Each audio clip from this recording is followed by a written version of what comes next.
Karena sejatinya tidak ada satu keuntungan pun jika perang itu akan terjadi.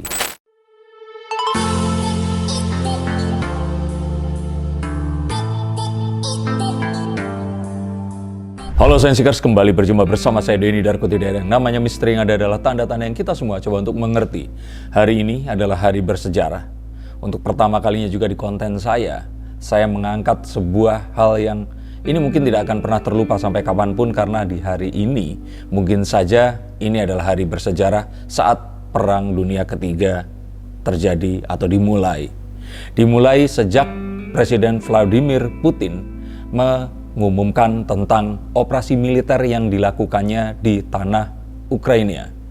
Dan ini dilakukan di hari ini. Apa yang terjadi ini sesuatu yang sangat mengejutkan, walaupun ini sudah diduga, tetapi semua orang sepertinya memang berharap ini tidak terjadi, tapi akhirnya ini terjadi.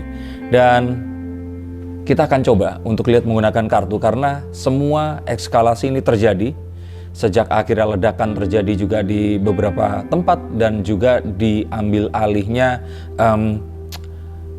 teritori udara di Ukraina ini tadi. Dan tidak hanya itu saja, sebelum dilakukan serangan, ternyata database atau website dari pemerintahan resmi Ukraina ini diretas dan juga sudah tidak berfungsi lagi. Saya membaca dengan catatan agar tidak salah di sini, dan kita akan coba lihat apa dampaknya yang akan terjadi, karena namanya Perang Dunia Ketiga ini pasti akan sudah terdampak. Hari ini saja pasar sudah langsung merespon dengan semua sentimen negatif yang ada. Dan kebetulan istri saya melakukan trading saham, langsung mengetahui hal ini. Dan ini adalah satu hal yang sangat mengagetkan terjadi di pagi hari di Indonesia. Kita akan langsung lihat. Yang pertama di sini adalah, ini adalah hal yang secara tidak resmi Perang Dunia Ketiga ini diumumkan, walaupun pengumumannya tidak tentang itu. Pengumumannya adalah tentang bagaimana Presiden Vladimir Putin memberikan dukungan kepada dua negara republik yang diakuinya, yang bernama Donetsk dan Luhansk, yang tadinya ini adalah sebuah gerakan separatis memisahkan diri dari Ukraina, dan terus kemudian berusaha untuk memberikan dukungannya terhadap pemerintahan Rusia. Dan ini kalau menurut saya hanyalah sebuah taktik, di mana memang sebenarnya dari dulu Presiden Vladimir Putin sepertinya memang menginginkan untuk mengambil alih Ukraina, yang memang menjadi gerbang penghubung antara Rusia dan negara barat, dan juga adanya pipa-pipa gas yang melewati negara tersebut. Tak lama setelah beliau mengumumkan tentang agresi militer ini tadi, ledakan langsung terjadi di Kiev dan juga Kharkiv. Dan memang terlepas dari hal itu, ada benarnya bahwa ini adalah sebuah konflik yang sudah berumur ratusan tahun sejak terjadinya Uni Soviet dan lepasnya Ukraina ini tadi, di mana memang terjadi sedikit ironi bahwa bangsa Rusia memiliki embrio atau berasal dari sebuah kota bersejarah yang bernama Kiev ini tadi. Ini seperti satu hal yang ditakutkan dan terus kemudian terjadi, dan perang ini pun tidak bisa dihindari. Berdalih hanya ingin membantu dua negara yang sudah diakui oleh Rusia tetapi tidak diakui oleh Ukraina ini tadi. Saat video ini dibuat, agresi militer sedang terjadi, dan hal ini langsung direspons oleh Amerika Serikat,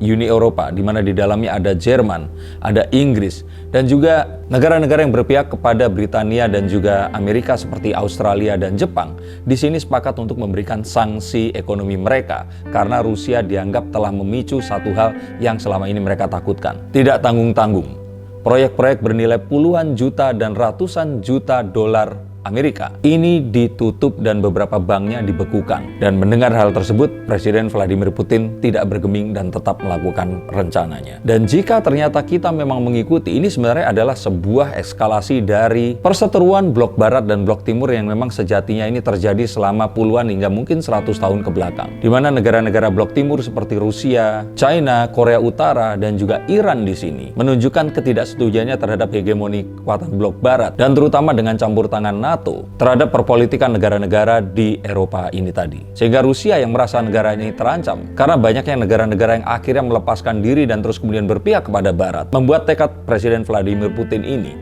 akhirnya melakukan apa yang terjadi hari ini. Dan memang saat ini jika ditanya secara resmi, memang belum resmi terjadi, tetapi secara dimulainya, saya yakin ini resmi dimulai. Ketakutan saat Rusia menyerang Ukraina ini akan memicu tensi Amerika melawan China, di mana China yang akan mengancam Taiwan, dan juga bagaimana nanti Iran akan mengancam Israel, dan Korea Utara yang tentu saja akan mengancam Korea Selatan. Maka ini sepertinya tinggal menunggu bom waktu atau countdown saja sampai akhirnya ini akan dimulai dan semuanya akan terlibat dalam Perang Dunia Ketiga ini. Dan jika memang seperti itu, maka kita harus mencari tahu dari negara yang paling besar yang ada di sini, yaitu China. Seperti disampaikan oleh Wei Qinjing di sini sebagai mewakili Kementerian Luar Negeri China, saat ditanya tentang pendapatnya mengenai agresi militer yang dilakukan oleh Presiden Vladimir Putin, China mengatakan bahwa Rusia dan Ukraina ini tadi memiliki sebuah sejarah atau latar belakang sejarah yang rumit dan kompleks. Dan hal ini tidak bisa diberikan komentar secara singkat. Dan hal yang kompleks ini tadi memiliki faktor-faktor yang membuat banyak hal ini tadi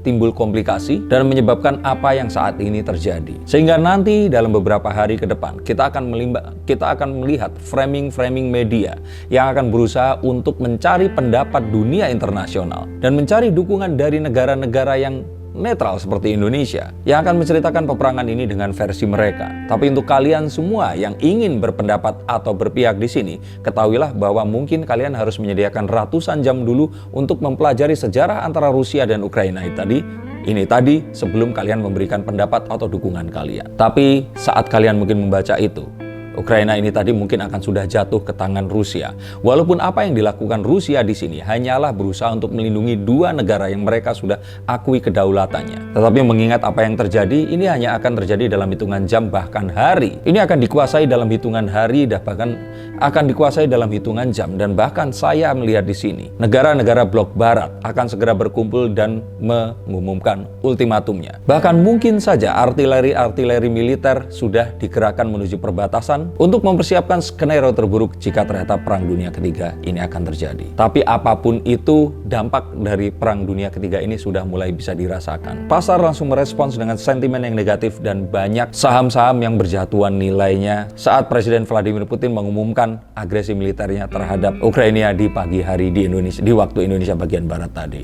Maka apa yang bisa disampaikan di sini adalah walaupun Indonesia di sini jauh secara geografis dari letak terjadinya perang ini, tidak menutup kemungkinan terseretnya negara-negara yang saya sebutkan tadi dan akan membawa dampak secara langsung kepada Indonesia, baik secara ekonomi, sosial, dan mungkin politik. Dan maka tunda segala keputusan untuk melakukan apapun. Terutama jika hal tersebut mempengaruhi finansial kalian dan juga mempengaruhi nasib kita ke depannya. Kita harus lihat selama 1 minggu atau 2 minggu ke depan, apa yang akan terjadi dan apa yang akan dipengaruhi dari sentimen perang ini tadi. Dan jika kehidupan ini adalah sebuah program komputer, harapan saya adalah ada tombol undo yang bisa ditekan saat hal seperti ini terjadi. Semoga Perang Dunia Ketiga ini tidak terjadi. Dan apapun hal itu tadi dapat diselesaikan dalam kedamaian dan bukan dari pelatuk yang akan menembakkan peluru rudal ataupun nuklir dari satu tempat ke tempat yang lainnya. Karena sejatinya tidak ada satu keuntungan pun jika perang itu akan terjadi. Terima kasih, sampai jumpa dan salam.